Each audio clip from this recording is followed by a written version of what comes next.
আপনি কি জানেন সবচেয়ে বড় পার্থক্য কি স্বপ্নদর্শী আর সফল মানুষের মধ্যে? একজন শুধু পরিকল্পনা করে, আরেকজন সেই পরিকল্পনায় হাঁটা শুরু করে। দেখুন, আমরা সবাই পরিকল্পনা করতে ভালোবাসি। নতুন বছরে জিম জয়েন করব, ব্যবসা শুরু করব, নতুন স্কিল শিখব, তালিকা লম্বা হতেই থাকে।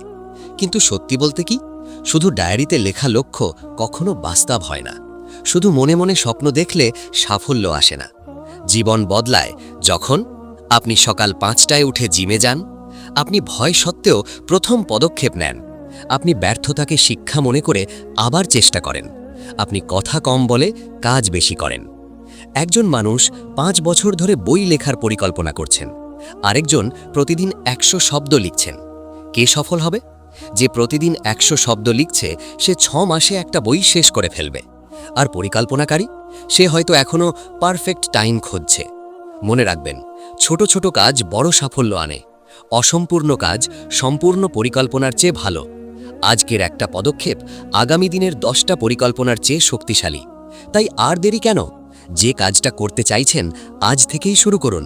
ছোট হোক, ভুল হোক, কিন্তু শুরু করুন। কারণ জীবন বদলায় পরিকল্পনায় নয়, কর্মে। আপনার পরিকল্পনাকে আজই বাস্তবে রূপ দিন।